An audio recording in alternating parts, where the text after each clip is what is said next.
Hello students, welcome our channel the learning lab, जहां हम आपके लिए लेकर आए हैं पंचायत सचिव स्पेशल प्रैक्टिस सीरीज। इस प्रैक्टिस सीरीज के अंतर्गत आपको फुल लेंथ पेपर जो कि 100 मार्क्स का होगा 27 अप्रैल 2025 के पैटर्न पर बेस्ड कंप्लीट सॉल्व कराया जाएगा। यह प्रैक्टिस सीरीज आपकी आने वाले एग्जाम्स के लिए हेल्पफुल होगी। आप 27 अप्रैल 2025 का जो एग्ज़ाम कराया जाना है, ऑलरेडी सरकारी रिजल्ट या UPSSC की साइट पर जाकर आप अपनी एग्ज़ाम सिटी देख सकते हैं। अगर आपको हमारा कंटेंट पसंद आता है तो वीडियो को लाइक और चैनल को सब्सक्राइब जरूर करें, जिससे कि आने वाले वीडियो का नोटिफिकेशन आपको प्राप्त हो सके। बे स्टूडेंट जो आपके उत्तर प्रदेश पंचायती राज अधिनियम 1947, जन्म मृत्यु प्रविष्टिगण अधिनियम 1969, इन सभी से related topic wise detail video देखना चाहते हैं, जो कि फास्ट रिविजन होगा आपका, ऑलरेडी चैनल पर उपलब्ध है। आप वहां पर जाकर देख सकते हैं। टाइम वेस्ट ना करते हुए चलते हैं आज के अपने पहले क्वेश्चन पर। पंचायती राज संस्थाओं के कर्तव्यों की सूची संविधान की किस अनुसूची में दी गई है? 10वीं अनुसूची, 11वीं अनुसूची, 12वीं अनुसूची या फिर 9वीं अनुसूची? क्वेश्चन को ध्यान से समझना। यहाँ पर आपसे बोला गया है कि ये पंचायती राज संस्थाओं के कर्तव्यों की सूची अर्थात कौन कौन से कार्य होंगे, ये किस अनुसूची में दिए गए हैं। तो ऑप्शन नंबर आपका 2 सही आंसर होगा 11वीं अनुसूची।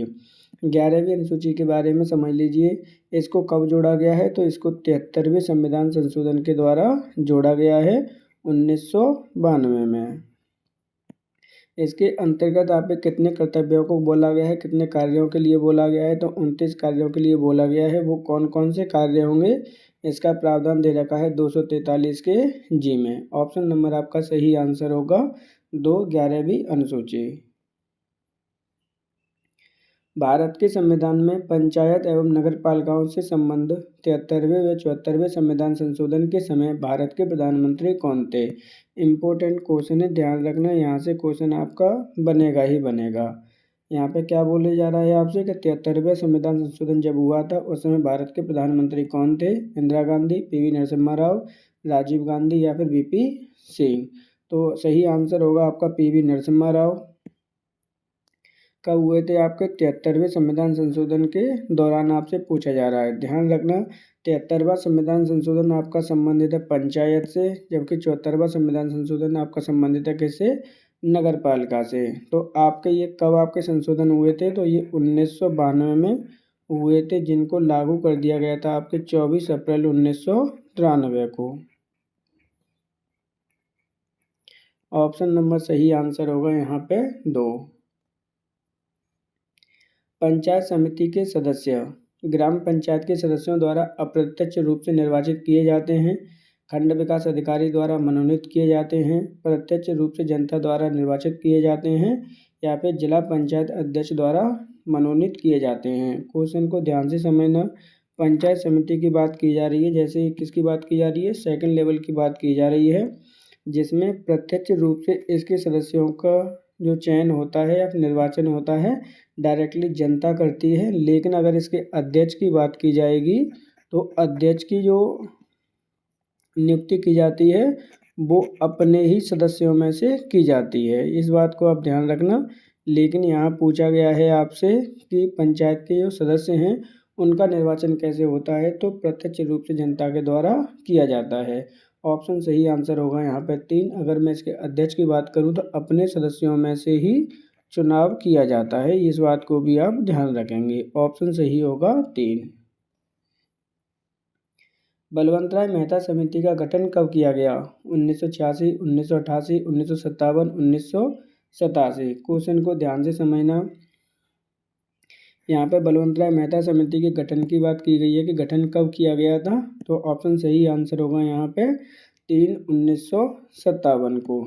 इसका 1957 यानी जनवरी 1957 में इसका गठन हुआ था। क्वेश्चन को ध्यान से समझना। जबकि इसने अपनी जो रिपोर्ट प्रस्तुत की थी वो कब की है? तो इसने जो रिपोर्ट है वो नवंबर 1957 को की है। इसको भी आप समझ लेना, ध्यान से समझना। बलवंत राय मेहता समिति ने आपके 3 स्तरीय प्रणाली की बात कही थी, इम्पोर्टेंट है आपका। बलवंत राय मेहता को ही क्या कहा जाता है? आपका शिल्पी कहा जाता है। किसका शिल्पी कहा जाता है? स्थानीय स्वशासन का शिल्पी कहा जाता है अपने भारत में। ऑप्शन सही आंसर होगा यहाँ पे 3। इसका गठन आपके 1957 को किया गया। निम्नलिखित में से कौन सी एल.एम. सिंघवी समिति की सिफारिशें हैं? गांव के एक समूह के लिए न्याय पंचायत बनाई जानी चाहिए। बिल्कुल ठीक है। यहाँ पर क्या पूछा गया है? एल.एम. सिंघवी समिति के सिफारिशों के बारे में। पंचायती राज सभाओं को संवैधानिक मान्यता होनी चाहिए। बिल्कुल सही है। ग्राम पंचायत के लिए अधिक वित्तीय संसाधन होने चाहिए। ये भी तीनों क्या हैं? यहाँ पे कथन सही हैं। तो ऑप्शन नंबर आपका 4 सही आंसर होगा। तीनों ही कथन क्या हैं? आपके सही हैं। एल.एम. सिंघवी समिति का गठन कब हुआ था? तो इसका गठन हुआ था आपका 1986 को। इसको भी आप लर्न रखेंगे, ध्यान रखना। ऑप्शन सही आंसर होगा यहाँ पे 4।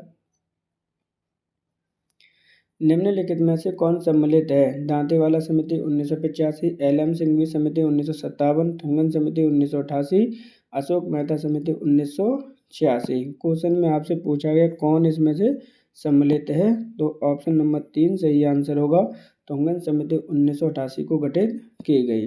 जबकि अशोक मेहता समिति कब की गई थी? ये की गई थी आपके 1977 को। दांतेवाला समिति कब की गई थी? आपकी 1978 में। जबकि एल.एम. सिंघवी समिति की गई थी आपके 1986 में। क्वेश्चन को ध्यान से समझना, तीनों ही इम्पोर्टेंट है आपकी। ऑप्शन सही यहाँ पे होगा आपका 3 थुंगन समिति। यहाँ पे दांतेवाली समिति का ध्यान से समझना, ये आपके 1978 है। ऑप्शन सही आंसर होगा यहाँ पे 3 थुंगन समिति का गठन 1988 में हुआ है। उत्तर प्रदेश पंचायती राज अधिनियम 1947 की किस धारा के अंतर्गत वोट देने का अधिकार का प्रावधान किया गया है? धारा 9A, धारा 16A, धारा 15, धारा 3। क्वेश्चन को ध्यान से समझना। उत्तर प्रदेश पंचायती राज अधिनियम की कौन सी धारा के अंतर्गत क्या दिया है? वोट देने के अधिकार के बात की गई है। तो ऑप्शन सही आंसर होगा यहाँ पे 1, धारा 9A में आपके वोट देने के अधिकार की बात की गई है। वो व्यक्ति जिसकी आपकी 18 ईयर्स प्लस एज हो जाएगी, प्लस आपका जो मतदान सूची होती है उसमें क्या होना चाहिए? नाम लिखा होना चाहिए। यहाँ पर आपकी धारा 16 किससे संबंधित है? तो धारा 16 संबंधित है आपकी चंदा देने के प्रावधान से, कि ग्राम सभा आपकी कितना पंचायत को या फिर अदर पंचायतों को चंदा दे सकती है। इसी प्रकार 15 किससे संबंधित है? तो 15 संबंधित है ग्राम पंचायत के कार्यों से। क्या है? आपकी ग्राम पंचायत के कौन कौन से कार्य हैं इससे संबंधित है? आपकी ग्राम पंचायत के कार्यों से संबंधित है धारा 15। जबकि धारा 3 में कहा गया है कि जो आपकी ग्राम सभा है वो क्या होगी? आपकी एक निकाय होगी। इस तरह से ऑप्शन नंबर आपका सही आंसर होगा 1। जो स्टूडेंट उत्तर प्रदेश पंचायती राज अधिनियम 1947 की सभी धारा डिटेल में पढ़ना चाहते हैं तो ऑलरेडी चैनल पर वीडियो उपलब्ध है, आप वहां पर जाकर देख सकते हैं। मुगल प्रशासन में पटवारी का क्या कार्य होता था? मुखिया की सहायता करना, ग्राम में मुकदमों को सुनना, 1 या 2 दोनों, या फिर 1 और 2 दोनों ही गलत हैं। क्वेश्चन को ध्यान से समझना। यहाँ पर आपसे पूछा गया है कि आपके मुगल प्रशासन में पटवारी का क्या कार्य होता था? तो यहाँ पर आपका सही आंसर होगा ऑप्शन नंबर 4, 1 और 2 दोनों ही क्या हैं? गलत हैं, क्योंकि ये ना तो पटवारी के कार्य हैं। पटवारी का कार्य क्या होता है? राजस्व को एकत्रित करना।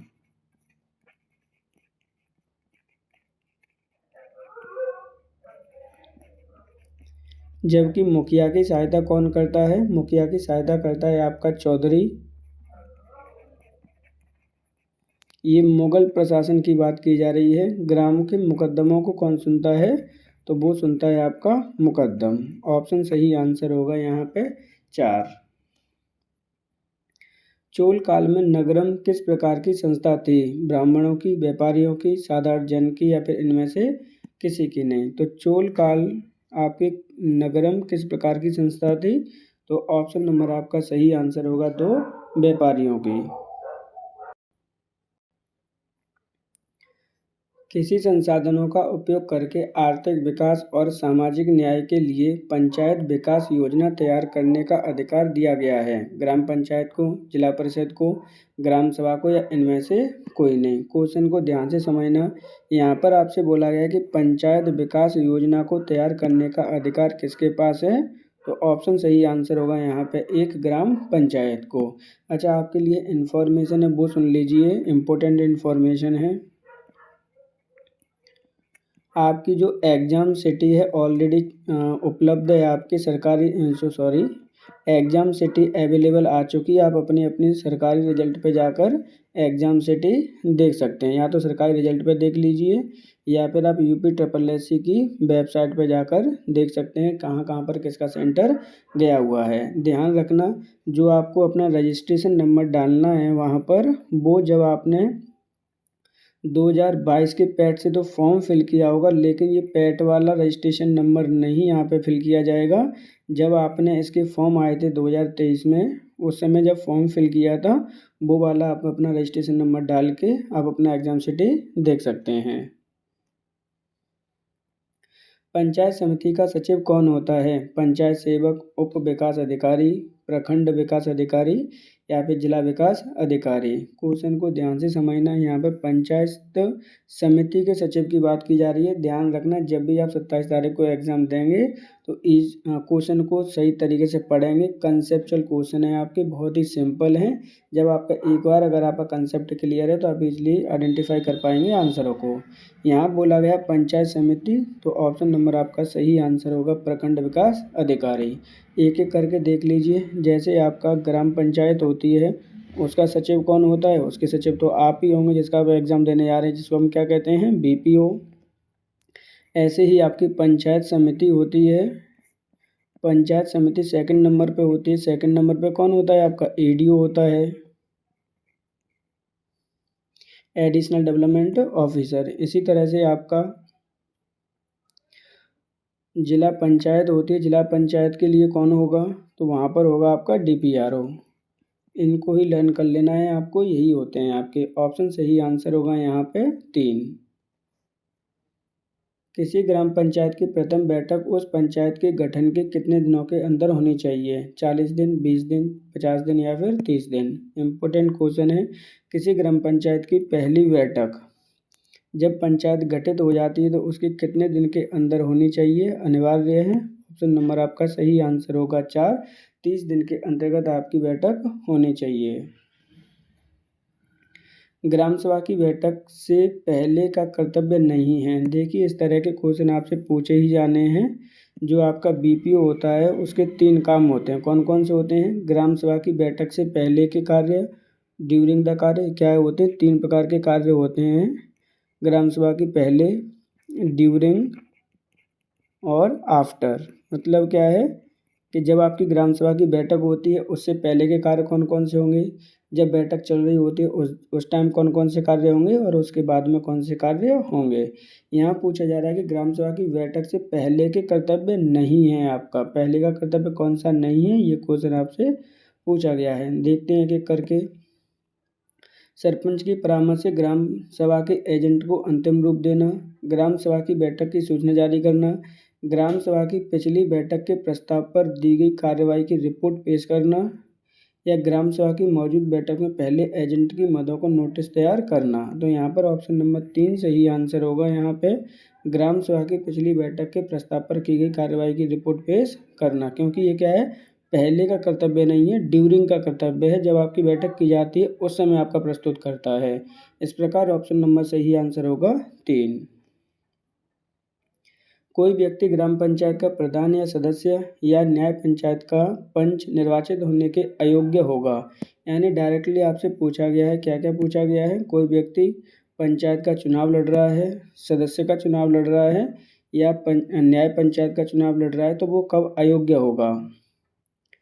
संसदीय राज्य विधानमंडल का सदस्य हो, अर्थात सीधे सीधे आपसे बोला गया है या तो वो MP हो या फिर MLA हो। दूसरा क्या है, किसी जिला पंचायत का सदस्य या उपाध्यक्ष हो, यानी जो आपके जिला पंचायत के सदस्य उपाध्यक्ष वो बात की गई है। किसी सहकारी संस्था का अध्यक्ष या उपाध्यक्ष हो। ऑप्शन नंबर आपका सही आंसर होगा 4। उपरोक्त तीनों ही स्टेटमेंट क्या हैं, आपके सही हैं, क्योंकि यहाँ पे अयोग्यता ही दी गई हैं। कोई भी व्यक्ति अगर इन पदों पर है तो वो कोई भी चुनाव नहीं लड़ सकता। जिला परिषद का मुख्य कार्यपालक अधिकारी सह सचिव कौन होता है? ध्यान से समझना, यहाँ पे जो क्वेश्चन इम्पोर्टेंट है, फर्स्ट टाइम ये क्वेश्चन आया हुआ है अपने प्रैक्टिस पेपर में। जिला परिषद का मुख्य कार्यपालक अधिकारी सह सचिव किसके बारे में पूछा गया है? सह सचिव के बारे में पूछा गया है, वो भी किसका? जिला परिषद का। अगर जिला परिषद के अध्यक्ष की बात की जा रही होती तो हम सीधे सीधे आंसर कर देते कि सर इसका जो अध्यक्ष होता है वो जिला अधिकारी होता है, लेकिन यहाँ पर आपसे पूछा गया है कि उसका सह सचिव कौन होगा। तो सह सचिव कौन होता है? जिलाधिकारी, जिला शिक्षा अधिकारी, उप विकास आयुक्त या फिर जिला सत्र न्यायाधीश। तो ऑप्शन नंबर आपका 3 सही आंसर होगा। उप विकास आयुक्त होता है उसका सह सचिव। संविधान का अनुच्छेद 243 का किससे संबंधित है? पंचायत में महिलाओं का आरक्षण, राज्य निर्वाचन आयोग, पंचायत संबंधी भाग कतिपय क्षेत्र में लागू न होना या उपरोक्त में से कोई नहीं। क्वेश्चन को ध्यान से समझना। अनुच्छेद 243 के बारे में पूछा गया है, तो ऑप्शन सही आंसर होगा निर्वाचन कैसे होगा। ऑप्शन नंबर 2 सही आंसर होगा। पंचायतों में जो महिलाओं का आरक्षण है वो 243 के डी में इसका 243 के डी में इसकी बात की गई है, किसकी? महिलाओं के आरक्षण की। ऑप्शन सही आंसर होगा यहाँ पे 2। निम्नलिखित में से सत्य कथन का असत्य कथन की पहचान कीजिए। देखिए ध्यान से समझना, ऐसी तरह के आपके 100% क्वेश्चन आने हैं जब भी आप 27 तारीख को एग्ज़ाम देंगे। एग्ज़ाम सिटी ऑलरेडी आपकी आ चुकी हैं। अगर आप चाहें तो अपनी अपनी एग्ज़ाम सिटी कमेंट बॉक्स में दे सकते हैं, क्योंकि कौन कहाँ पर कितनी दूर सेंटर्स गए हैं ये ईजिली आपको अवेलेबल होगा या फिर मालूम पड़ जाएगा। क्वेश्चन को समझते हैं। यहाँ पे पंचायत में अनुसूचित जातियों और जनजातियों के लिए आरक्षित पदों का अनुपात उस क्षेत्र में उनकी जनसंख्या के अनुपात में होगा। देखिए यहाँ पर जो टर्म इम्पोर्टेंट है वो क्या है? SC/ST कैटेगरी के लिए जो आरक्षण पदों का अनुपात है वो क्या होगा? उस पंचायत क्षेत्र में स्थित जनसंख्या के अनुपात में होगा। ये बात बिल्कुल सही है इनकी। अनुसूचित जातियों में जनजातियों की स्त्रियों के लिए 1/3 स्थान होगा, बिल्कुल ठीक है ये भी। पंचायत में अन्य पिछड़ी वर्ग के, यहाँ पे पिछड़ी वर्ग नहीं है, क्या है आपका? पिछड़ा वर्ग है, लोगों के लिए आरक्षण प्रदान किया जाना राज्य विधानमंडल के लिए बाध्यता है। देखिए यहाँ पे क्या पूछा गया है? बाध्यता है। ये स्टेटमेंट आपका क्या है? सही नहीं है, क्योंकि ये आपकी बाध्यता नहीं है विधानमंडल की। ऑप्शन सही आंसर होगा यहाँ पे 3। जबकि चौथा ऑप्शन भी पढ़ लीजिए।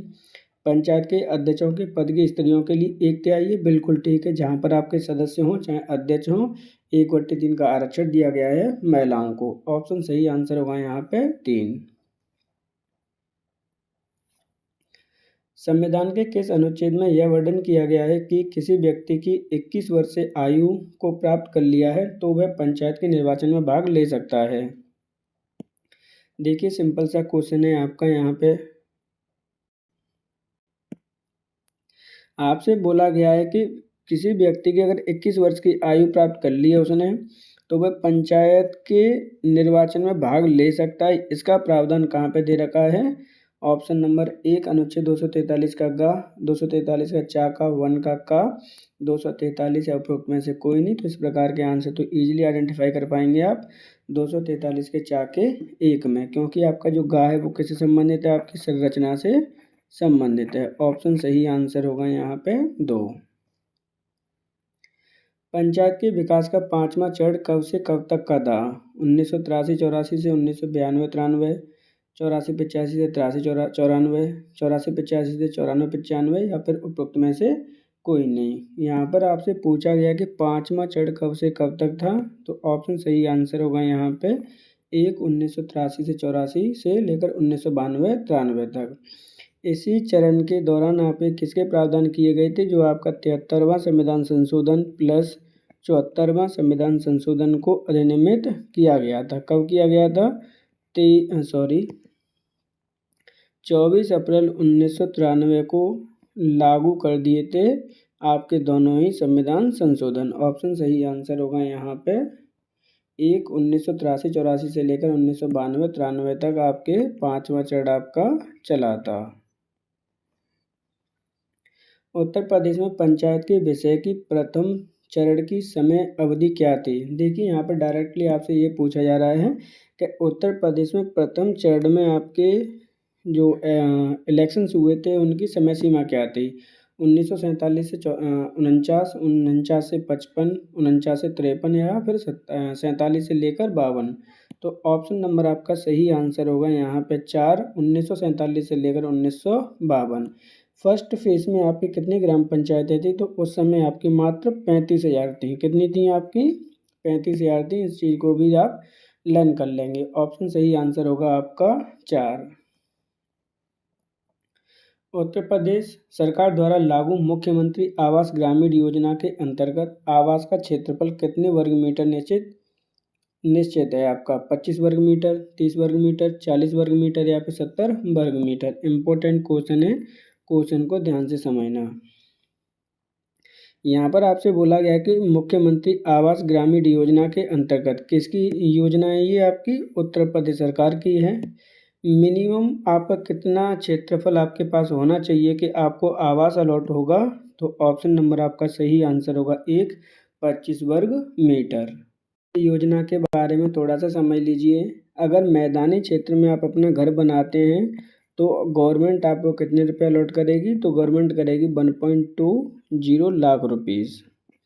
जबकि मान के चलिए कि आपका जो घर बनाना है, अलॉट बनाना है, या फिर जो आपका क्षेत्र है वो कहाँ पर है? आपके चंदौली में है, मिर्ज़ापुर में या फिर सोनभद्र में है।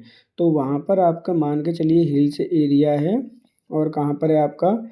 चंदौली है, सोनभद्र है या फिर मिर्ज़ापुर है। तो वहाँ पर आपको कितने रुपये प्रदान किए जाएंगे? तो 1.30 लाख रुपीज़ आपको प्रदान किए जाते हैं उत्तर प्रदेश सरकार के द्वारा। 2025-26 के लिए कितने रुपए अलॉट किए गए हैं? तो 1200 करोड़ रुपए अलॉट किए गए हैं। इस बात को भी आप ध्यान रखेंगे। ऑप्शन सही आंसर होगा यहाँ पे 1, 25 वर्ग मीटर। ग्राम सभा के संबंध में कौन सा कथन असत्य है? देखिए ध्यान से समझना। यहाँ पे कथन आपसे असत्य की पहचान करवाई गई है। ग्राम सभा की शक्तियाँ एवं कृतियों का उल्लेख 243 के खामे में किया गया है। ग्राम सभा को अनुच्छेद 243 में परिभाषित किया गया है। ग्राम सभा ग्राम से संबंधित निर्वाचन नियमावली में पंजीकृत व्यक्तियों से मिलकर बनी होती है। ग्राम सभा सबसे निचले स्तर की प्रत्यक्ष लोकतंत्र प्रदान करती है। देखिए इम्पोर्टेंट क्वेश्चन है, एक एक टर्म को फिर से पढ़ लेना चाहें बेशक। यहाँ पर आपसे पूछा गया था कौन सा कथन गलत है? तो ऑप्शन नंबर 1 गलत होगा, क्योंकि शक्तियाँ एवं कृतियों का जो उल्लेख है वो 243 में ना होकर आपके जो शक्तियाँ हैं या फिर कृत्य हैं वो किस में दे रखे हैं? 243 के जी में। ऑप्शन सही आंसर होगा यहाँ पे 1, जबकि परिभाषित आपके 243 में किया गया है। ग्राम सभा की आपकी निकाय होगी, किसमें निकाय होगी? आपकी नामावली में या फिर पंजीकृत व्यक्तियों के द्वारा बनेगी। और सबसे निचला स्तर आपकी ग्राम पंचायत है, ग्राम सभा है। ऑप्शन सही आंसर होगा यहाँ पे 1। केंद्रीय बजट 2025-26 के अंतर्गत अगले 5 वर्षों में कितनी अटल टिंकरिंग प्रयोगशाला स्थापित की जाएंगी? इम्पोर्टेंट क्वेश्चन है। बजट 2025-26 का है, केंद्रीय बजट से संबंधित है। अगर आप केंद्रीय बजट की वीडियो देखनी है तो ऑलरेडी आपके चैनल पर उपलब्ध है, आप अंदर जाकर देख सकते हैं। यहाँ पे समय सीमा दे रखी है कि अगले 5 वर्षों में कितनी अटल टिंकरिंग लैब्स बनाई जाएंगी। ऑप्शन 1 40,000, 50,000, 70,000 या फिर 75,000। तो ऑप्शन सही आंसर होगा 2, 50,000 अटल टिंकरिंग प्रयोगशालाएँ स्थापित की जाएंगी। कितने दिनों में? अगले 5 साल में। किस वित्त आयोग ने स्थानीय निकायों के लिए कुल 87,519 करोड़ रुपये सहायता अनुदान स्वीकृत किया था, जिसमें ग्राम पंचायत और नगर निकायों का हिस्सा क्रमशः 74% और 26% था। ये आपसे पूछा गया है कि ऐसा कौन सा वित्त आयोग है जिसने नगर पंचायतों को, ग्राम पंचायतों को कितने रुपये अलॉट किए हैं रेशियो में? 74% और 26%। 12वां, 13वां, 14वां या फिर 15वां? इम्पोर्टेंट क्वेश्चन है, ध्यान से समझना। ऑप्शन सही आंसर होगा यहाँ पे 3, 14वें वित्त आयोग में ये आपकी रिपोर्ट प्रस्तुत की है, जिसमें ये माना गया था कि आपका 74% ग्राम पंचायतों को 26% आपकी नगर पंचायतों को प्रदान करना है। जबकि आपका 12वें में कितना दे रखा था, तो 12वें में था आपका 80 और 20 का रेशियो।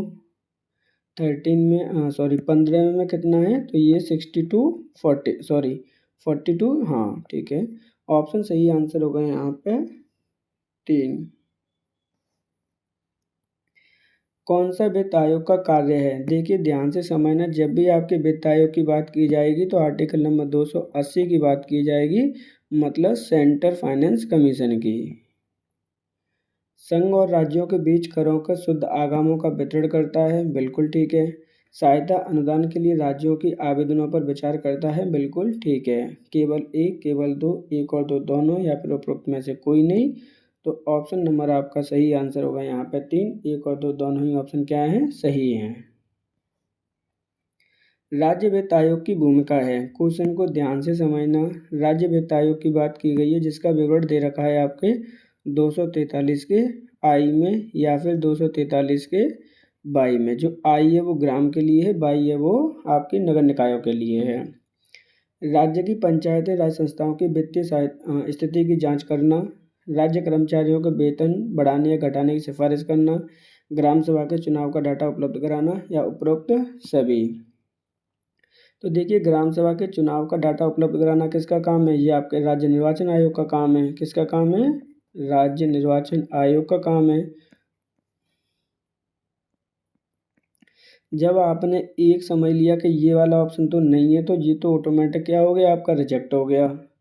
राज्य कर्मचारियों के वेतन बढ़ाने, ये कभी भी कर्मचारियों के वेतन और ना घटाने बढ़ाने का प्रावधान नहीं करता। ऑप्शन सही आंसर होगा यहाँ पे एक, राज्य की पंचायती संस्थाओं के वित्तीय स्थिति की जांच करना। निम्नलिखित में से कौन सा कर ग्राम पंचायत द्वारा लगाया जा सकता है? भू राजस्व कर, स्टाम्प शुल्क, राज्य उत्पादन शुल्क, या फिर सिंचाई कर। क्वेश्चन को ध्यान से समझना, यहाँ पे पूछा गया ऐसा टैक्स जो ग्राम पंचायत के द्वारा लगाया जाता है। ऑप्शन सही आंसर होगा यहाँ पे 4, सिंचाई कर। अब जब आपकी टैक्सेस की बात की जा रही है, तो टैक्स से संबंधित प्रावधान किस में दे रखे हैं, तो ये दे रखे हैं आपके 243 के एच में। ऑप्शन सही आंसर होगा यहाँ पे 4। राज्य वित्त आयोग की गई सिफारिश के आधार पर राज्य में नगरपालिकाओं और पंचायतों के संसाधनों की अनुभूति के लिए राज्य की संचित निधि के संवर्धन के आवश्यक उपाय किसके द्वारा सुझाए जाते हैं? देखिए क्वेश्चन को ध्यान से समझना है। यहाँ पर राज्य वित्त आयोग का विवरण ऑलरेडी दे दिया गया है। यहाँ पर नगरपालिकाओं और पंचायतों का विवरण दे दिया गया है। अब ये किसके द्वारा उपाय किए जाते हैं, ये आपसे पूछा गया है। जिला योजना समिति, राज्यपाल, केंद्रीय वित्त आयोग, या फिर केंद्रीय वित्त मंत्री परिषद। तो ऑप्शन नंबर सही आंसर होगा यहाँ पे 3, केंद्रीय वित्त आयोग। केंद्रीय वित्त आयोग का प्रावधान कहाँ पे दे रखा है, तो 280 में दे रखा है। किसके द्वारा गठित किया जाता है, राष्ट्रपति जी के द्वारा गठित किया जाता है। आप केंद्रीय वित्त आयोग और राज्य वित्त आयोग से संबंधित वीडियो ऑलरेडी चैनल पर उपलब्ध है, आप उसे जाकर देख सकते हैं। बच्चों की जन्म एवं पंजीकरण किया जा सकता है बिना नाम के, नाम रखने के पश्चात, उपरोक्त दोनों स्थिति में, या फिर उपरोक्त किसी भी स्थिति में नहीं। यानी जो बच्चों का पंजीकरण है जन्म का, वो कब किया जा सकता है, तो ऑप्शन नंबर आपका 3 सही आंसर होगा। उपरोक्त दोनों ही कंडीशंस में, बिना नाम के भी और नाम रखने के पश्चात भी। ये किस में प्रावधान दे रखे हैं, तो जन्म मृत्यु रजिस्ट्रीकरण अधिनियम 1969 में दे रखे हैं, और आपके जन्म मृत्यु नियमावली 2002 में दे रखे हैं, जो उत्तर प्रदेश की है। ऑप्शन सही आंसर होगा यहाँ पे 3। यदि यह जानकारी मिलेगी कि बच्चा अवैध है, तो पिता के रूम में किसका नाम भरा जाएगा? माँ का, किसी का भी नहीं, बच्चे के पिता का, या फिर अवैध लिखा जाएगा। अगर कोई बच्चा अवैध मिलता है तो उसके पिता में किसका नाम भरा जाएगा? ऑप्शन नंबर सही आंसर होगा 2, किसी का भी नाम नहीं भरा जाएगा। भारत के बाहर पैदा हुए किसी भारतीय दंपत्ति के बच्चे के जन्म का पंजीकरण होगा। नागरिकता अधिनियम 1955, जन्म मृत्यु पंजीकरण नियमावली 2002, जन्म मृत्यु पंजीकरण अधिनियम 1969, या उपरोक्त में से कोई नहीं। तो यहाँ पर देखिए, जब भी भारत के बाहर पैदा हुए बच्चे, भारतीय दंपत्ति के बच्चे का जो पंजीकरण है वो कहाँ पे होगा, तो नागरिकता अधिनियम 1955 के अंतर्गत किया जाएगा, ध्यान रखना। ऑप्शन सही आंसर होगा आपका 1। NEGP यानी राष्ट्रीय ई शासन योजना में कितने लेयर शामिल हैं, 2, 3, 4 या 5? तो ऑप्शन सही आंसर होगा यहाँ पे 2, यानी 3 लेयर इसमें शामिल हैं। कौन कौन से 3 लेयर शामिल होते हैं, तो नंबर 1 होता है आपका सेंटर, दूसरा होता है आपका स्टेट और तीसरा होता है आपका लोकल। ऑप्शन नंबर सही आंसर होगा यहाँ पे 2। उत्तर प्रदेश बजट 2025-26 के अंतर्गत किस जिले में मुख्यमंत्री श्रमजीवी महिला छात्रावास योजना को कार्यान्वित नहीं किया जाएगा? इम्पोर्टेंट क्वेश्चन है, 101% क्वेश्चन यहाँ से आने के चांस होंगे, क्योंकि ये लेटेस्ट आपकी योजना है जो कि 25-26 में उत्तर प्रदेश सरकार के द्वारा चालू की जाएगी। योजना कौन सी है, तो मुख्यमंत्री श्रम महिला छात्रावास योजना है। किस जिले में कार्यान्वित नहीं की जाएगी, तो ऑप्शन नंबर आपका सही आंसर होगा 4, गाजियाबाद में। बात समझ लीजिए, ये योजना एक्चुअल में है क्या। मुख्यमंत्री श्रमजीवी महिला छात्रावास योजना आपके उत्तर प्रदेश के 7 जिलों में हॉस्टल्स बनाए जाएंगे। क्या बनाए जाएंगे, आपके हॉस्टल्स बनाए जाएंगे, जहाँ पर जो कामकाजी महिलाएं होंगी वो अपने बच्चों को, यानी जो अपने बेबीज़ हैं उनको वहाँ पर देखभाल के लिए छोड़ सकेंगी और अपना कार्य कर सकेंगी। 7 जिलों की बात की जा रही है, जिनमें से एक आगरा है, दूसरा प्रयागराज है, तीसरा पर गोरखपुर है। 4 अन्य कौन कौन से हैं वो भी समझ लीजिए। तो इसमें एक मेरठ है आपका, दूसरा आपका झांसी है, कानपुर है, और जो लास्ट वन है वो है आपका वाराणसी। तो इन 7 जिलों में इसको स्टार्ट किया जाएगा, ध्यान रखना। इम्पोर्टेंट क्वेश्चन है, यहाँ से क्वेश्चन आपके आने ही आने हैं। ऑप्शन सही आंसर होगा यहाँ पे 4, गाजियाबाद में आपके ये योजना स्टार्ट नहीं की जाएगी। ग्रामीण आवासीय योजना की शुरुआत कब मानी जाती है, 1955-56, 1957-58, 1959-60 या 1960-61? इम्पोर्टेंट क्वेश्चन है, ध्यान से समझना। यहाँ पर बात की जा रही है ग्रामीण आवासीय योजना की कब शुरुआत की जाती है आपकी, तो ऑप्शन नंबर आपका 2 सही आंसर होगा 1957-58 में। यहाँ पर क्या था, जो आपके BPL परिवार थे, BPL परिवार प्लस जो आपके पुअर परिवार थे, पुअर फैमिली थी, उनको आवास देने के लिए ये योजना प्रोवाइड कराई गई थी। क्या देने के लिए, हाउस प्रोवाइड कराने के लिए ये योजना को स्टार्ट किया गया था पहली बार 1957-58 में। ऑप्शन सही आंसर होगा यहाँ पे 2।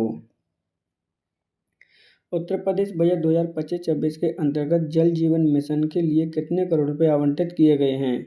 10,000 करोड़, 16,000 करोड़, 20,000 करोड़ या फिर 25,000 करोड़? ध्यान से समझना, क्वेश्चन इम्पोर्टेंट है आपका, क्योंकि ये लेटेस्ट क्वेश्चंस इसमें ऐड किए गए हैं, करंट अफेयर से रिलेटेड हैं आपके। यहाँ पे जल जीवन मिशन के लिए कितने करोड़ रुपए आवंटित किए गए हैं उत्तर प्रदेश सरकार के द्वारा, तो ऑप्शन नंबर सही आंसर होगा 16,000 करोड़ रुपये। बात कर लेते हैं जल जीवन मिशन की, तो इसकी शुरुआत आपकी केंद्र सरकार ने 15 अगस्त 2019 को की थी। इसमें प्रावधान किया गया था कि आपकी 100% जो ग्रामीण एरिया है, ग्रामीण हो या चाहे वो शहरी हो, उनको क्या है, पाइपलाइन के थ्रू, क्या है आपके पाइपलाइन के थ्रू ड्रिंकिंग वाटर अवेलेबल कराया जाएगा। क्या कराया जाएगा, आपका ड्रिंकिंग वाटर। अब एक व्यक्ति को कितना कराया जाएगा ये इम्पोर्टेंट है, तो पर पर्सन आपका 55 लीटर वाटर अवेलेबल कराया जाएगा या फिर गवर्नमेंट ने दिया जाएगा। बात कर लेते हैं इसके मिशन की। तो पहले जब स्टार्ट हुआ था, तो इसका मिशन स्टार्ट हुआ था आपके 2019 से लेकर 2022 में टारगेट को अचीव करना था, लेकिन टारगेट डिले होता गया, 2024 हुआ, 24 के बाद इसकी डेट एक्सटेंड करके 26 हुई, और अब जो एक्सटेंड की गई है 2028 की गई है। ऑप्शन सही आंसर होगा यहाँ पे 2, 16,000 करोड़ रुपए। CSC केंद्र खोलने के लिए कौन सा कोर्स करना आवश्यक है, TEC, TDC, TDA या फिर DEC? इम्पोर्टेंट क्वेश्चन है, ध्यान से समझना। CSC केंद्र खोलने के लिए कौन सा कोर्स आवश्यक होता है करना? तो ऑप्शन सही आंसर होगा यहाँ पे एक, TEC का कोर्स करना अनिवार्य है। TEC की फुल फॉर्म क्या होती है? तो ये है आपका टेली सेंटर एंटरप्रेन्योरशिप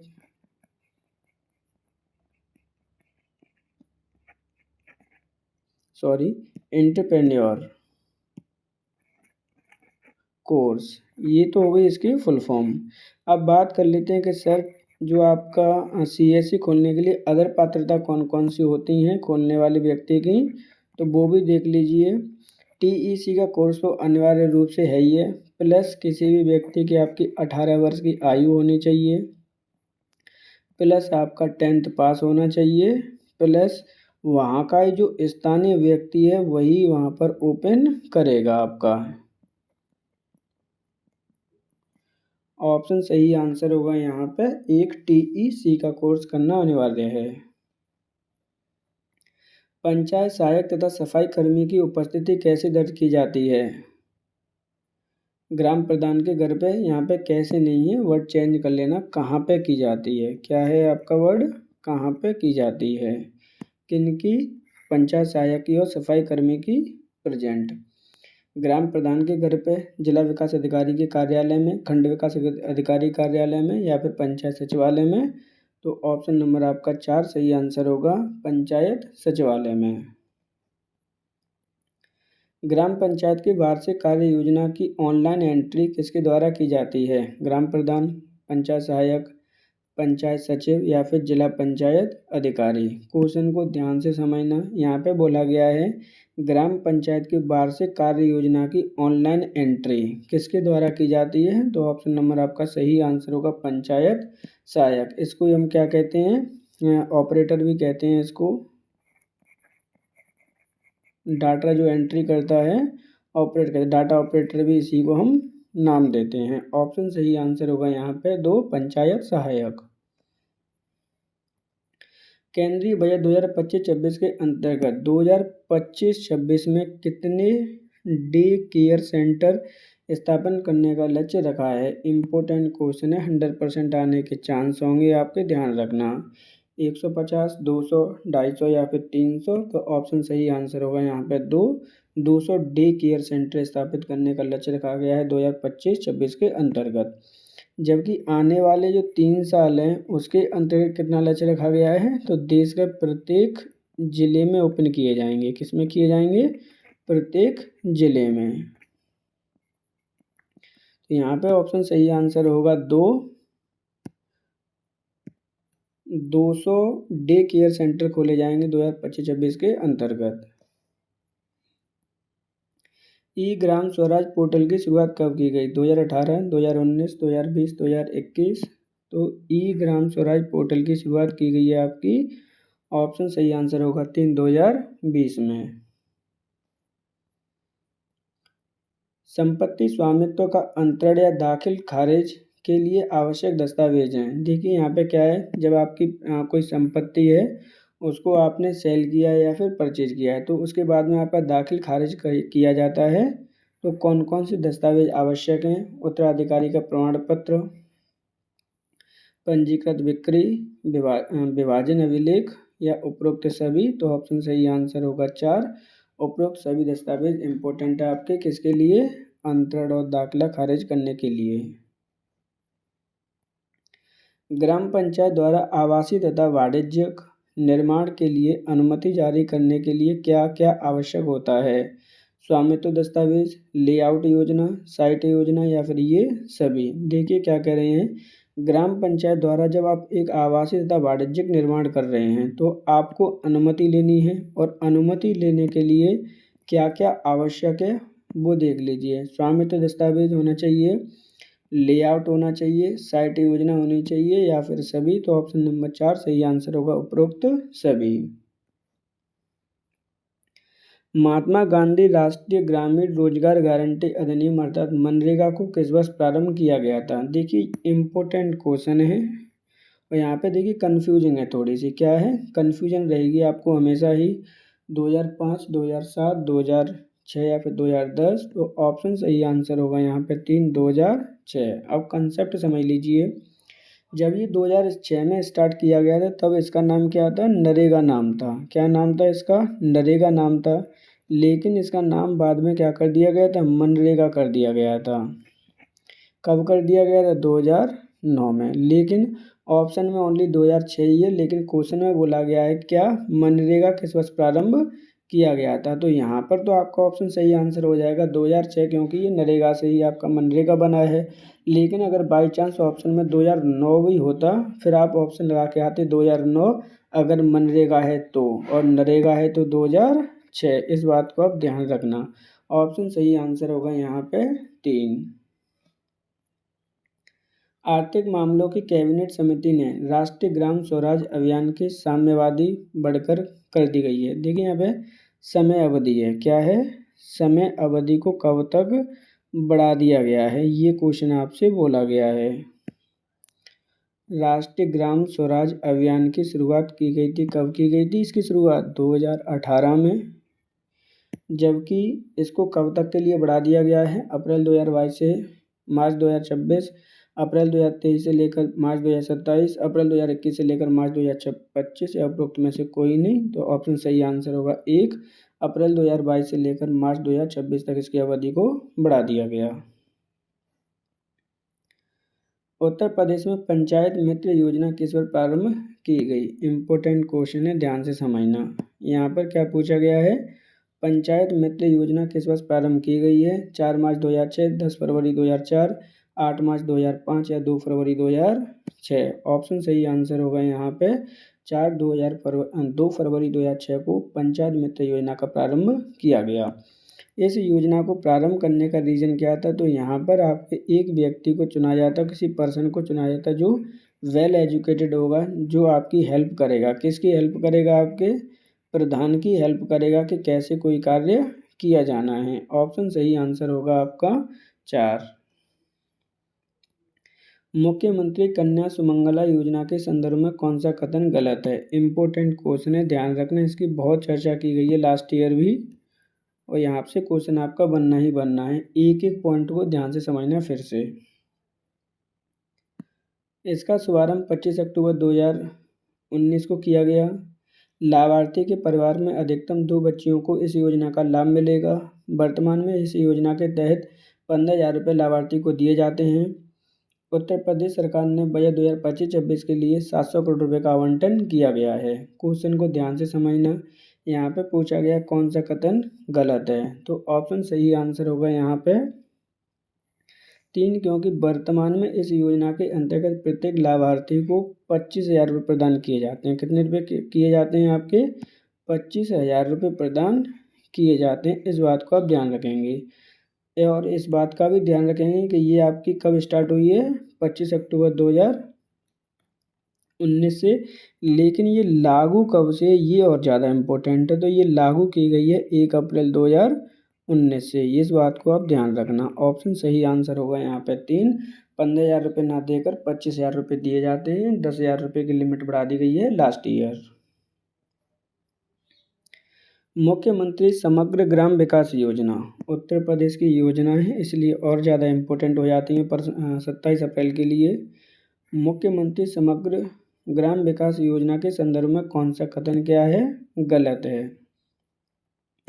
इसकी शुरुआत 24 जनवरी 2018 को की गई। कहाँ से की गई है, दोनों ही पॉइंट इम्पोर्टेंट है। एक तो डेट इम्पोर्टेंट हो गई, दूसरी इम्पोर्टेंट हो गई कहाँ से की गई है, लखनऊ से। तो पहला पॉइंट तो आपका सही है। इस योजना के अंतर्गत प्रदेश के सभी गांवों का सर्वांगीण विकास किया जाएगा। आगे देखते हैं। इसका क्रियान्वयन ग्राम विकास विभाग द्वारा किया जाएगा। ये भी स्टेटमेंट आपका ठीक है। इन गांवों को जोड़ने के लिए मार्गों का नाम रखा जाएगा गौरव पथ। ये भी सही है आपका, और इस गौरव पथ को भी आपको लर्न करना होगा। तो यहाँ पे ऑप्शन नंबर सही आंसर होगा 2। इस योजना के अंतर्गत प्रदेश के सभी गांवों का सर्वांगीण विकास किया जाएगा। ये स्टेटमेंट क्या है, गलत है। क्योंकि इस योजना के अंतर्गत उन गांवों का सर्वांगीण विकास किया जाएगा जो बॉर्डरिंग पर लगे होंगे, यानी उत्तर प्रदेश की सीमा पर लगे होंगे ऐसे गांव, उनका ही आपको जो विकास किया जाएगा इसके अंतर्गत। जैसे नेपाल की सीमा से लगे हैं, MP की सीमा से लगे हैं, राजस्थान, हरियाणा, उत्तराखंड, बिहार, झारखंड। दो ऑप्शन सही आंसर होगा यहाँ पे 2। जवाहर रोजगार योजना की शुरुआत कब की गई?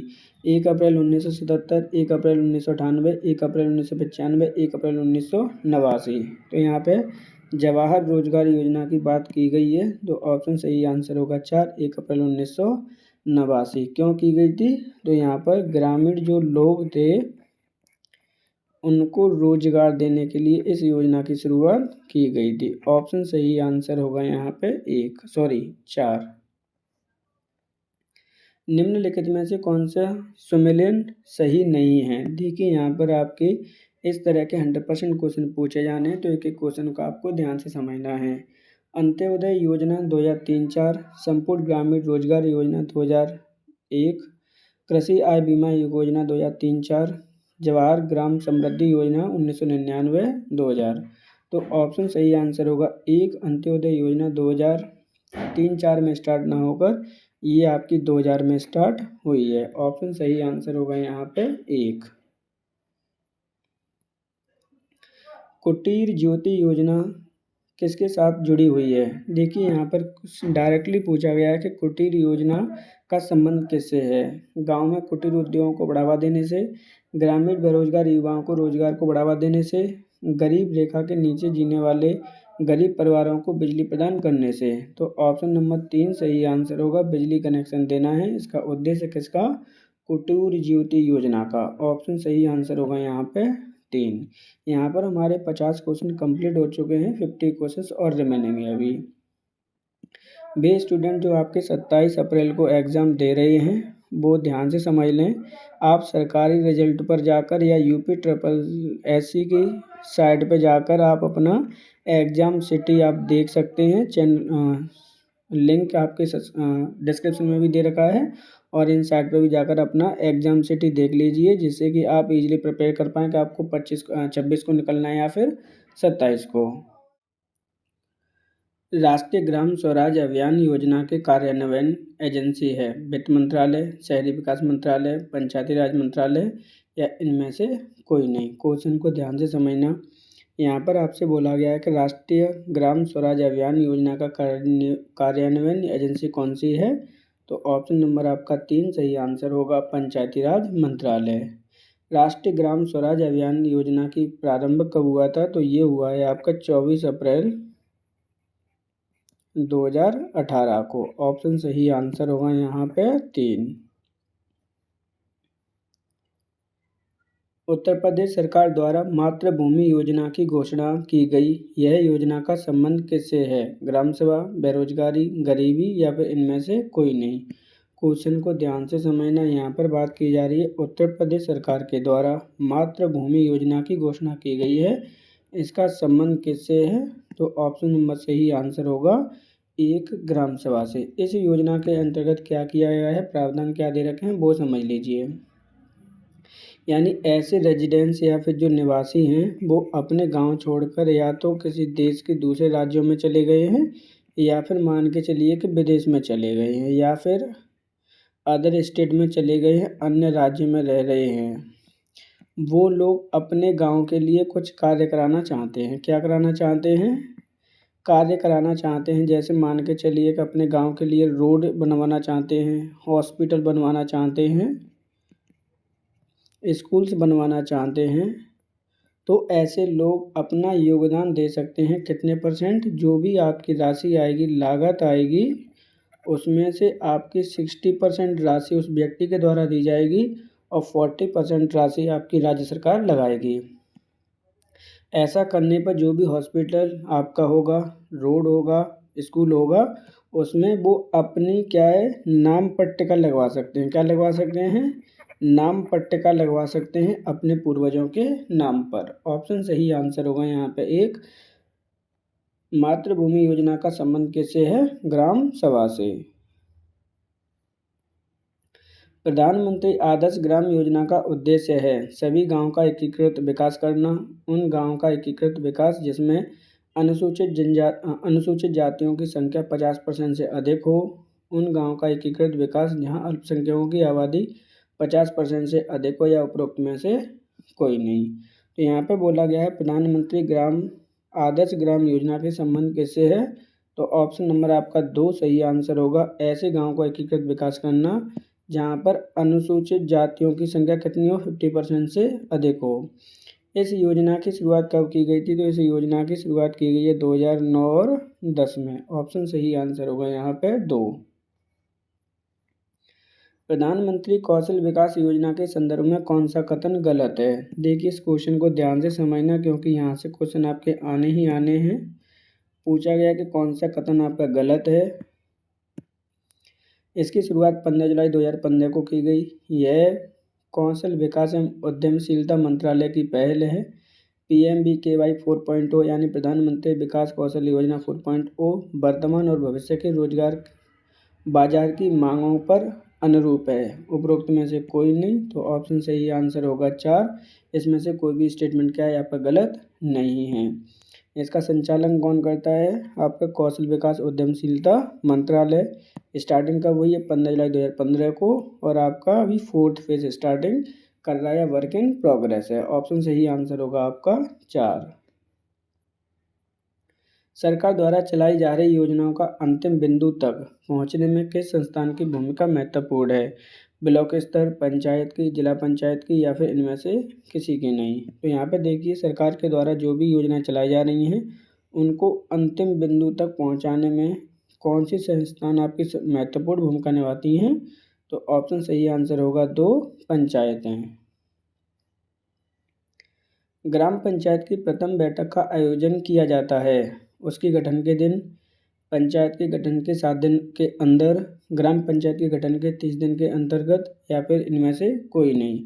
तो क्वेश्चन को ध्यान से समझना। यहाँ पे डायरेक्टली बोला गया कि ग्राम पंचायत की बैठक का आयोजन कब किया जाता है, तो ऑप्शन नंबर 3 सही आंसर होगा। ग्राम पंचायत की बैठक गठन के 30 दिन के अंतर्गत।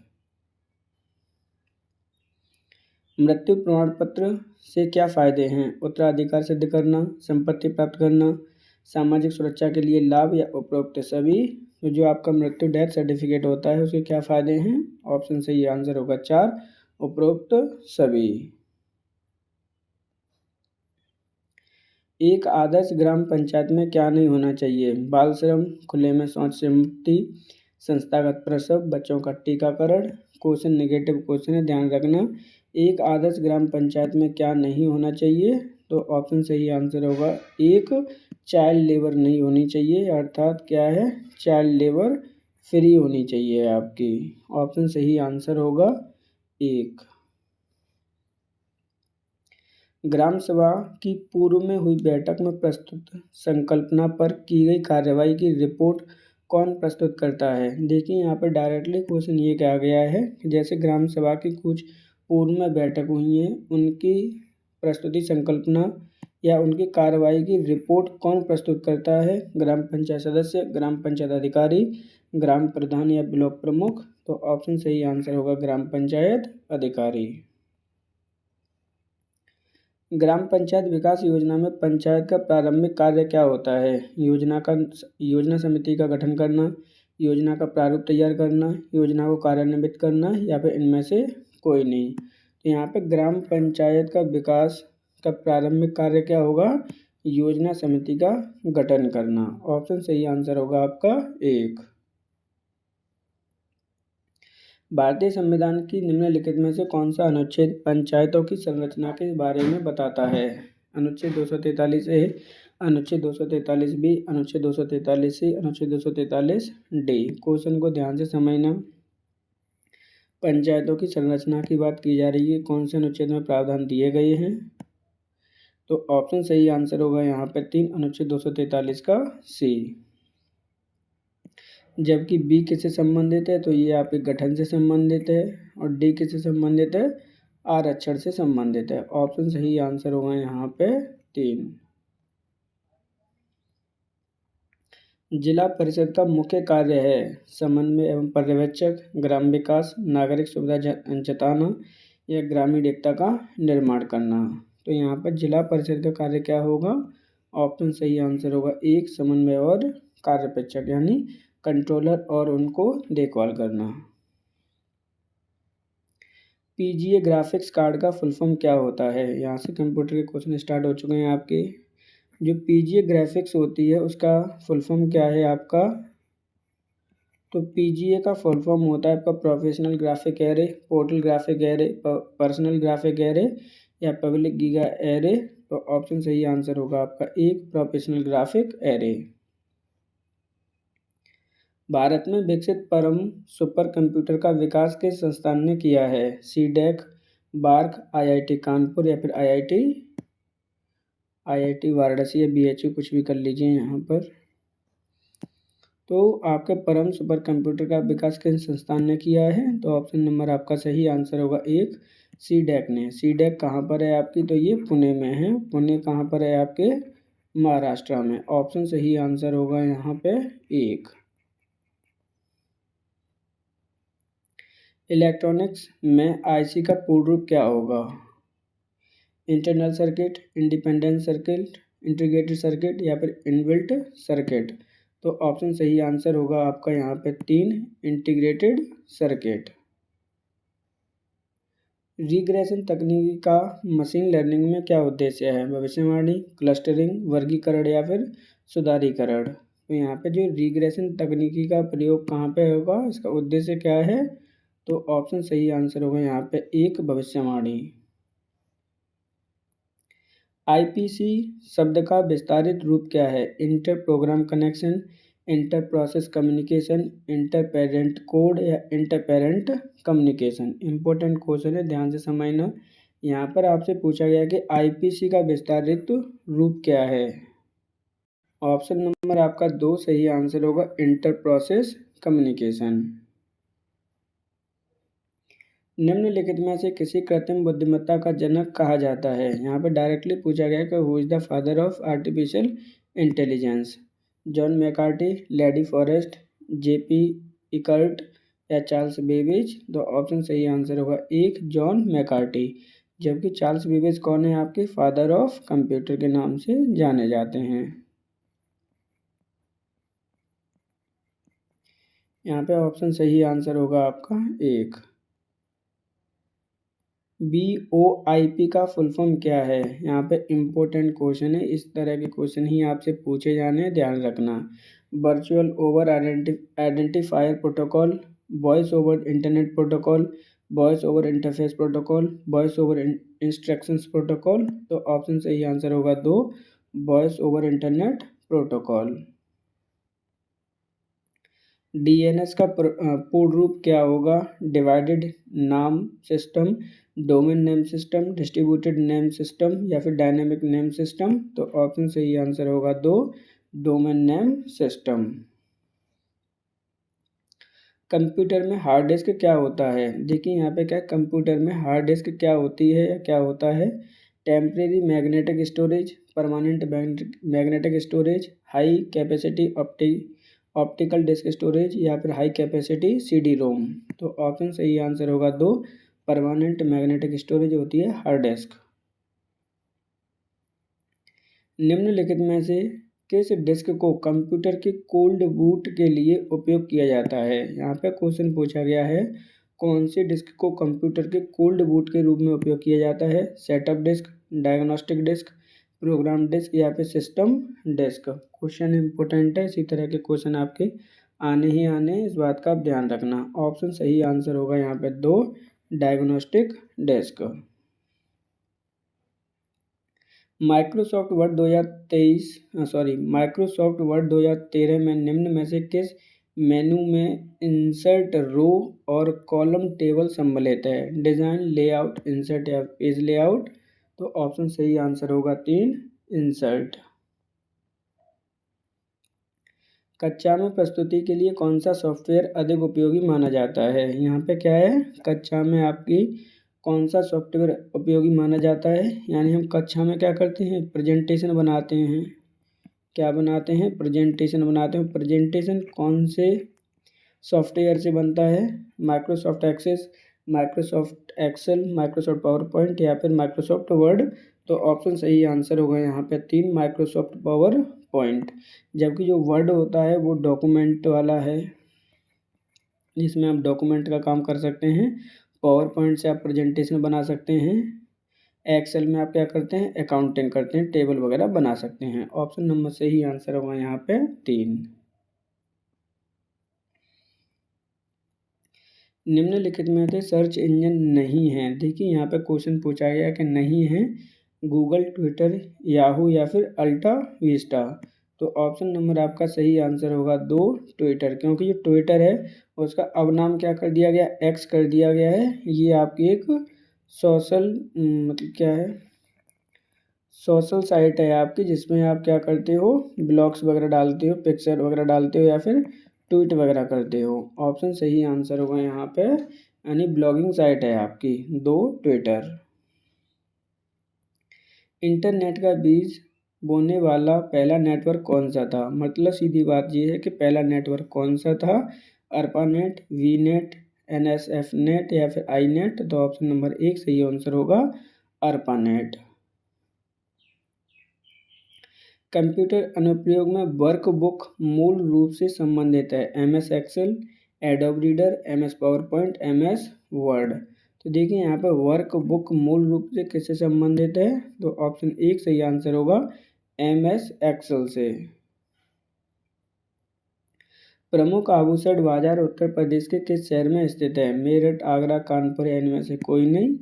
तो प्रमुख आभूषण बाजार उत्तर प्रदेश के किस शहर में स्थित है, ऑप्शन नंबर सही आंसर होगा 1 मेरठ में।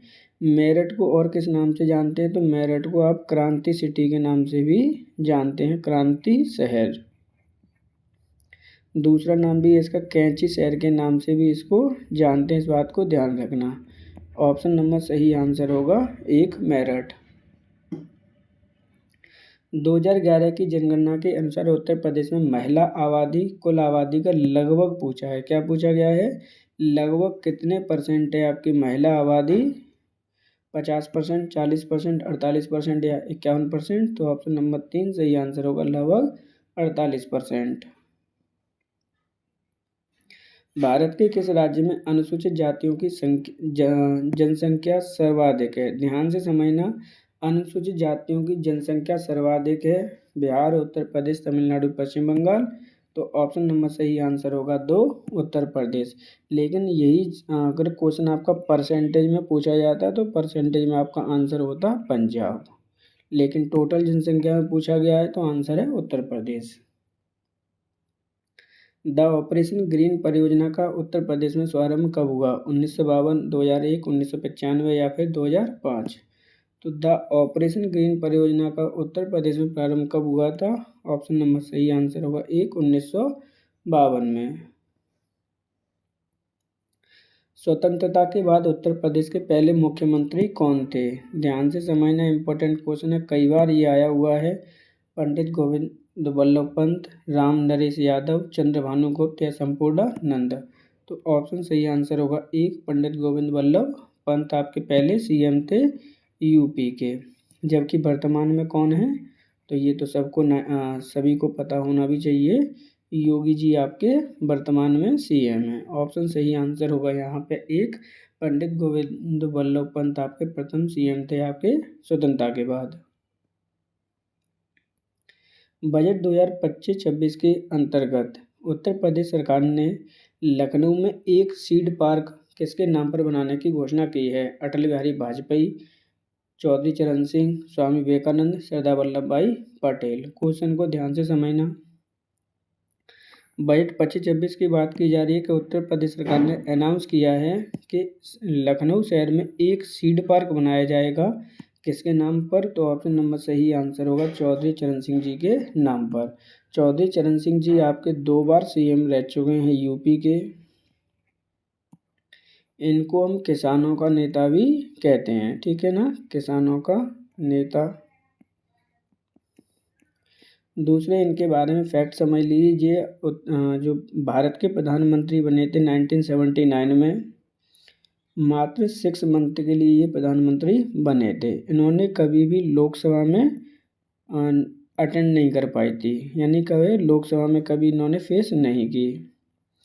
दूसरा, 2024 में इनको भारत रत्न दिया गया है, इसलिए ज़्यादा इम्पोर्टेंट हो जाता है ये क्वेश्चन। ऑप्शन सही आंसर होगा यहाँ पे 2 चौधरी चरण सिंह। सितंबर 2024 में सेमीकंडक्टर सेमिनार का आयोजन किस शहर में किया गया? झांसी, कानपुर, प्रयागराज या ग्रेटर नोएडा? तो आपके सितंबर 2024 में सेमीकंडक्टर सेमिनार का जो आयोजन है किया गया है ग्रेटर नोएडा में। ऑप्शन नंबर सही आंसर होगा 4। और ग्रेटर नोएडा कहाँ का मुख्यालय क्या है? तो गौतम बुद्ध नगर का। 4 सही आंसर होगा आपका। 29 जनवरी 2025 को मौनी अमावस्या, देखिए मोस्ट इम्पोर्टेंट क्वेश्चन है, यहाँ से क्वेश्चन आपका आना ही आना है। क्या है आपका? 29 जनवरी 2025 को मौनी अमावस्या यानी क्या? मौनी अमावस्या में भगदड़ मच जाने के कारण न्यायिक जांच के लिए एक न्यायिक आयोग का गठित किया गया है। किसकी अध्यक्षता में? सिंपल सा है, बात ये है कि जब आपकी 29 जनवरी 2025 को भगदड़ मची थी, कहाँ पर? कुंभ मेले में, प्रयागराज में। तो उसकी जांच के लिए एक जांच कमेटी बनी है, आयोग बना है। उसकी अध्यक्षता कौन है? हर्ष कुमार, बीके गुप्ता, डीके सिंह या उपरोक्त में से कोई नहीं। तो ऑप्शन नंबर सही आंसर होगा 1, हर्ष कुमार आपके आयोग के अध्यक्ष हैं, जबकि बीके गुप्ता क्या हैं? इस आयोग के सदस्य हैं। ऑप्शन सही आंसर होगा यहाँ पे 1, हर्ष कुमार। ग्रामीण भारत महोत्सव 2025 का आयोजन कहाँ पे किया गया? नई दिल्ली, उत्तर प्रदेश, राजस्थान या फिर मध्य प्रदेश? तो ग्रामीण भारत महोत्सव 2025 का आयोजन नई दिल्ली में किया गया। नई दिल्ली में कहाँ पे किया गया? तो ये आपके भारत मंडपम में किया गया है। अब भारत मंडपम क्या है? आपकी एक बिल्डिंग है। ऑप्शन नंबर सही आंसर होगा यहाँ पे 1, नई दिल्ली।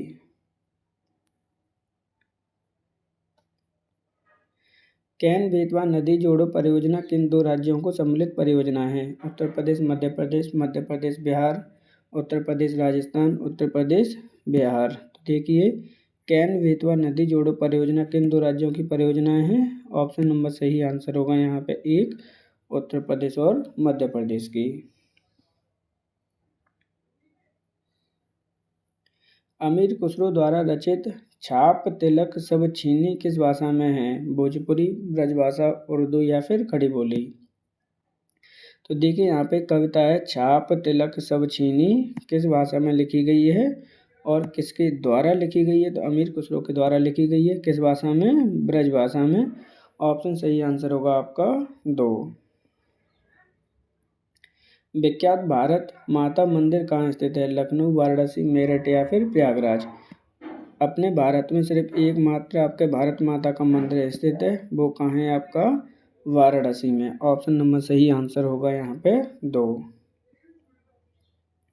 चरकुला मौसम लोक नृत्य है उत्तर प्रदेश का, झारखंड का, मध्य प्रदेश का या फिर उड़ीसा का?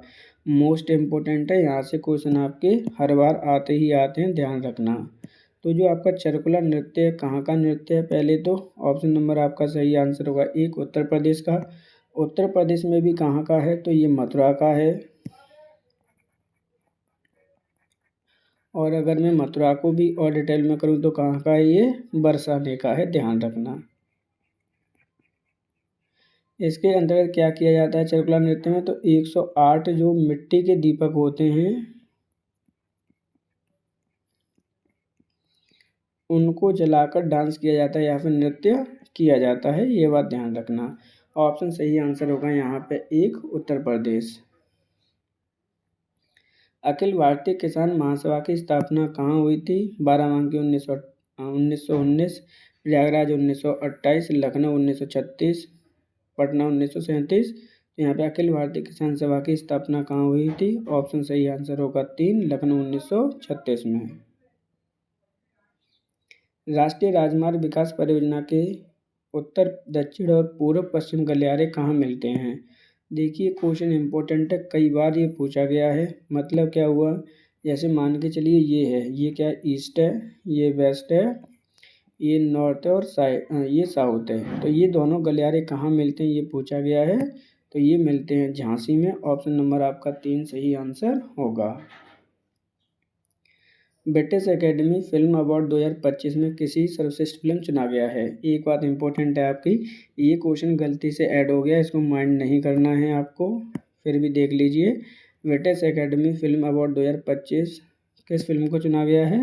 तो ये कॉन्क्लेव है, ऑप्शन नंबर आपका 1 सही आंसर होगा। ये आएगा नहीं, ये गलती से इसमें ऐड हो गया है। उत्तर प्रदेश में किस जिले में सर्वप्रथम सोलर ऊर्जा संयंत्र प्रारंभ किया गया? मथुरा, आगरा, सहारनपुर या फिर अलीगढ़? तो सर्वप्रथम आपका सोलर ऊर्जा संयंत्र कहाँ पर प्रारंभ किया गया था? ऑप्शन नंबर आपका सही आंसर होगा 4, अलीगढ़ में। अलीगढ़ को किस और नाम से जानते हैं? तो इसे ताला नगरी के नाम से भी जानते हैं, इस बात को ध्यान रखना। ताला बनाने के लिए ये फेमस है। ऑप्शन सही आंसर होगा यहाँ पे 4। उत्तर प्रदेश के उद्योग बंधु की शाखा संरचना है 3, 7, 2 या 5? तो उद्योग बंधु की जो शाखा संरचनाएं हैं, ऑप्शन नंबर 1 सही आंसर होगा 3। चायना किले और डोलोमाइट नमक खनिज उत्तर प्रदेश में किस जिले में मिलती है? हमीरपुर, सोनभद्र, बांदा या 2 या 3? तो यहाँ पे चायना किले और डोलोमाइट कहाँ पर खनिज मिलता है? उत्तर प्रदेश के किस जिले में मिलता है? तो ऑप्शन नंबर आपका 4 सही आंसर होगा, सोनभद्र और बांदा दोनों में। भारत में रेल डिब्बे बनाने के लिए एक नए कारखाने की स्थापना किस शहर में की गई है? अमेठी, सहरसा, रायबरेली या फिर लखनऊ? क्वेश्चन को ध्यान से समझना है। नए कारखाने बनाने की स्थापना फैक्ट्री की कहाँ की गई है? ऑप्शन नंबर आपका सही आंसर होगा 3, रायबरेली। और रायबरेली कहाँ स्थित है आपका? उत्तर प्रदेश में।